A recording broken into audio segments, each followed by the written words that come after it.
Upasana Konidela's advice to women: freeze your eggs, focus on your career. Zoho CEO objects to this approach. Says marry and have kids in your 20s.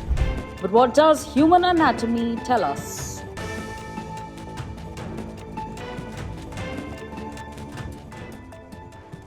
Hello and welcome to another episode of Xplained, brought to you by NewsX. You're watching me, Megha Sharma.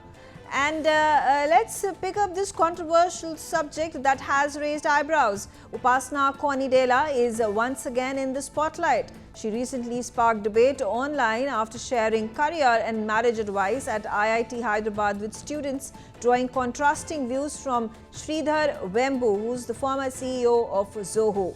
Upasana has encouraged young women to plan their lives carefully, emphasizing career focus before marriage. However, as you can expect by her statements, this has sparked widespread discussion online, with responses ranging from agreement to sharp criticism. The entrepreneur went on to speak to young students and emphasized the importance of financial freedom for women, saying that saving their eggs is the biggest insurance for women. In a now viral video that was shared on social media, Konidela, who is married to Telugu star Ram Charan, said it is her financial independence that helped her make key decisions. Listen in to her speech. The biggest insurance for women is to save your eggs, because then you can choose when to get married, when you want to have kids, on your own terms when you are financially independent. Today, I stand on my own feet. I earn a living for myself. I'm proudly financially independent. This security made me strong and confident to make bold decisions in my life. Do things that work the best for you. Before you reach your 30s, have your goals ready, have your career path set, and know how much you're going to earn at every different point in your life. Earn wealth-wise, health-wise, and relationship-wise. If you're clear about your vision, goal, and role in life, you become unstoppable. In a post on X, Konidela shared her experience from the said interaction with students at IIT Hyderabad, saying that more men than women raised their hands when she asked who wanted to get married. As you can see on your screens, she stated that women seemed far more interested and focused on their careers. She said that this is the new progressive India. It's also important to note here that Upasana is the granddaughter of Apollo Group's founder, and Apollo Fertility has cryopreservation of sperm, eggs and embryos in IVF treatment. Apollo specializes in fertility treatment, including laser-assisted hatching, cryopreservation and other related things. Responding to her post, the former Zoho CEO, Sridhar Vembu, reiterated his belief that early marriage is essential both socially and personally. He stated in this tweet that he advises young entrepreneurs that he meets both men and women to get married and have kids in their early 20s itself and not keep delaying the inevitable. He states that he tells them that they have to do their demographic duty to society and their own ancestors. He also says that he is aware that these notions sound quaint and old-fashioned, but he is sure that these ideas will resonate again in these times. Upasana Kameni is an Indian entrepreneur, philanthropist and the wife of actor Ram Charan. She is 36 years old and is married to actor Ram Charan and is expecting her second child. She is the vice chairperson of Apollo Life, editor-in-chief of Be Positive magazine, and granddaughter of Dr. Pratap C. Reddy, the founder of Apollo Hospitals. Kamini holds a degree in international business marketing and management and has taken on significant leadership roles within the Apollo Group. She is also involved in numerous charitable and wellness initiatives. Sridhar Vembu is an Indian billionaire business magnate and the founder and former chief executive officer of Zoho Corporation. The country's total fertility rate has reached 2.1. It has hit replacement fertility. This means that the population will eventually stop growing and only replace itself. India is now below this level, so its population may start declining in the future. Although Indian women are having fewer children, they are not having them much later.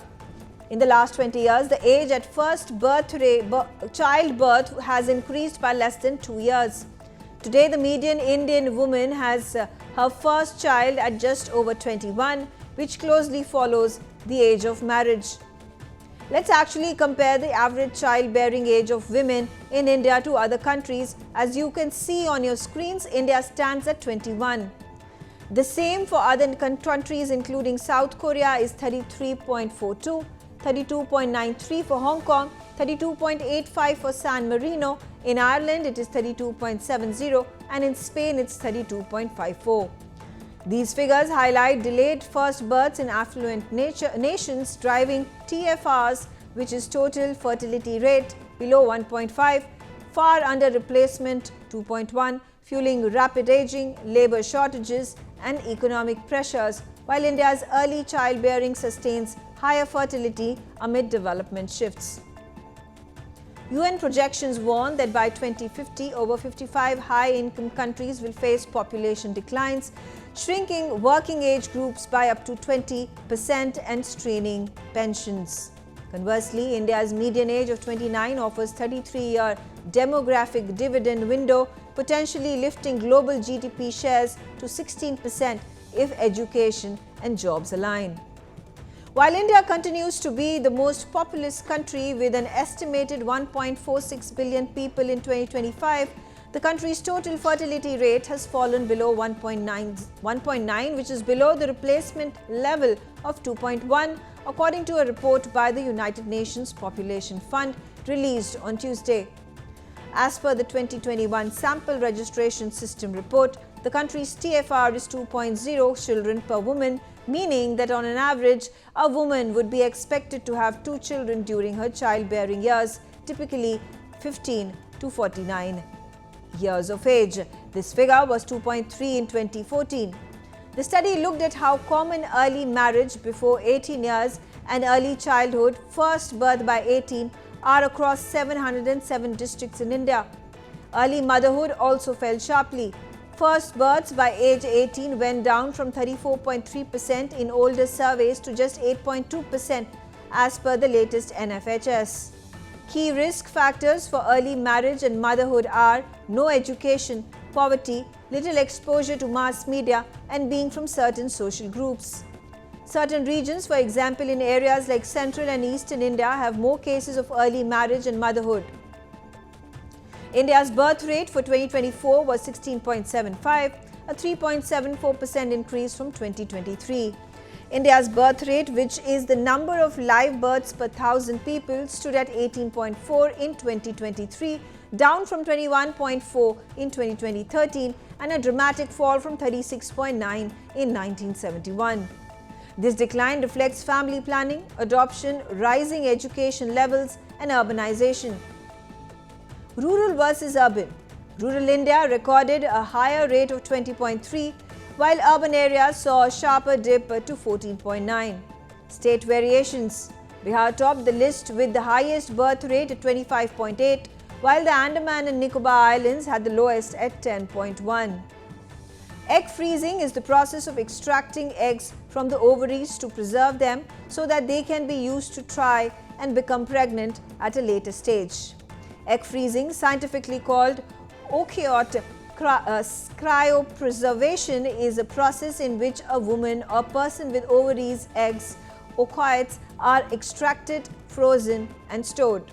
The frozen eggs can later be thawed and used in a procedure called in vitro fertilization in order for the individual to try and become pregnant. As with all artificial reproductive technologies, egg freezing does not offer a guarantee of a live birth, but it does offer a chance. According to American Society for Reproductive Medicine, egg freezing or oocyte cryopreservation is the safest and the most effective before 35, when egg quality peaks, yielding up to 80 to 90% survival rates and higher IVF success. While viable into early 40s for healthy women, fertility declines sharply post 35, raising chromosome risks.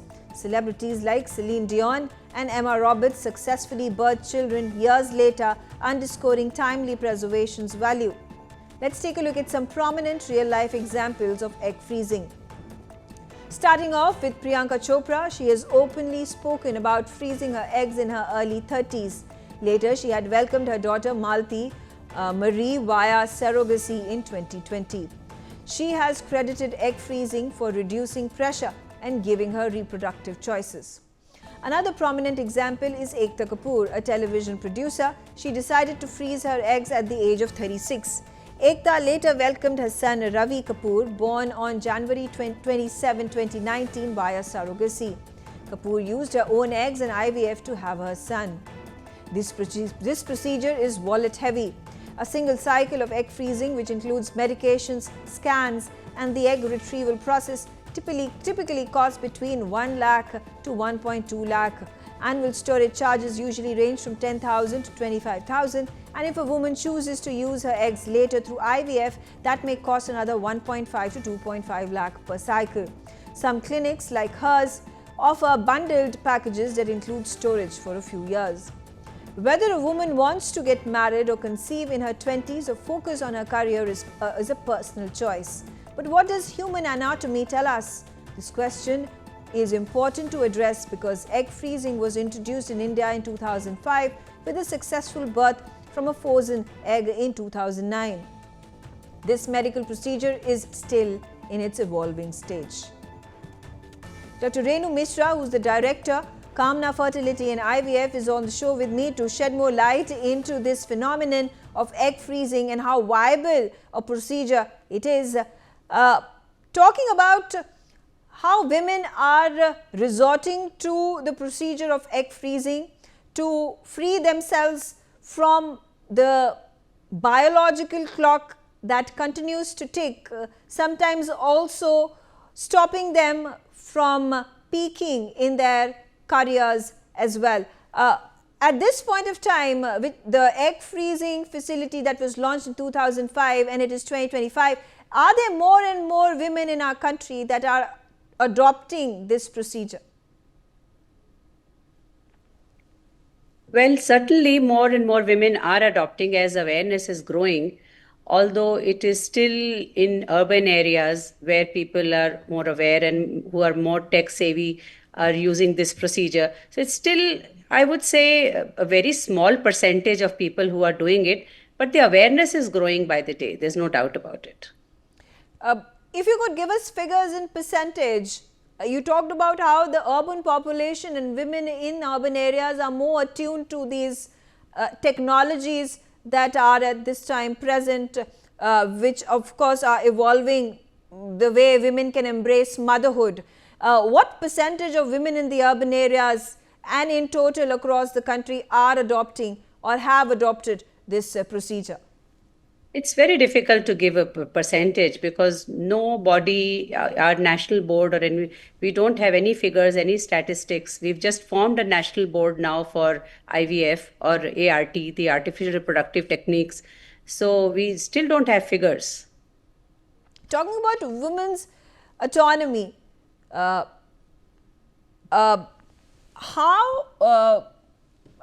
fertile a woman is, and up until what point during her life when it is most feasible to freeze her eggs and partake in this procedure?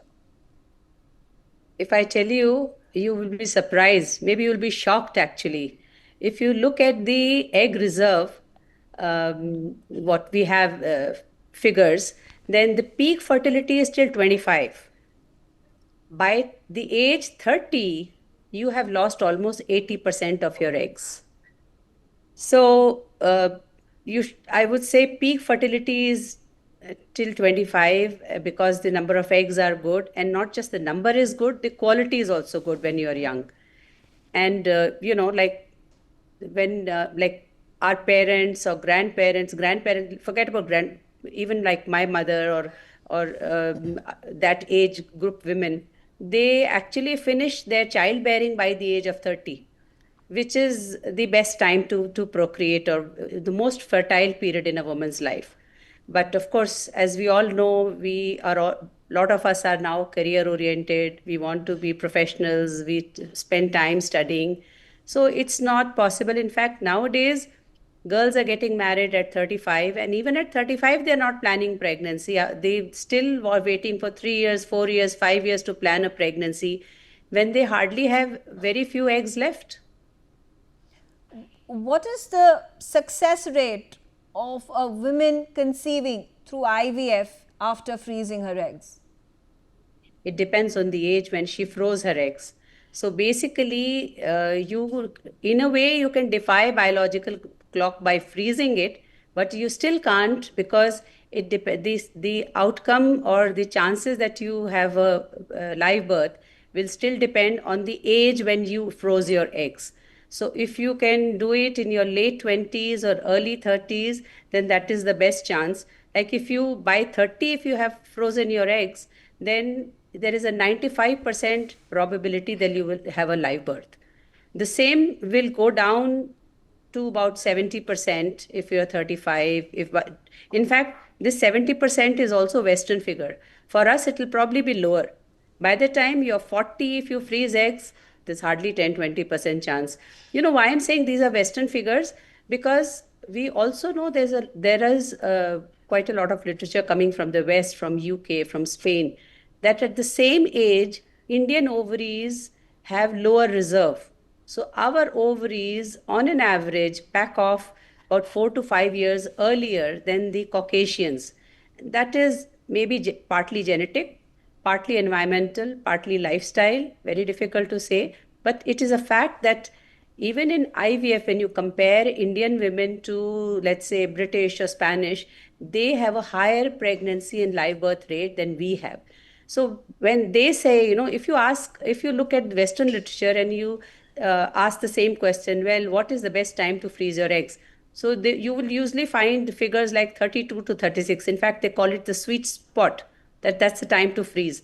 But for Indians, I would say late 20s to early 30s. That is the time to freeze if you want a good chance for a live birth.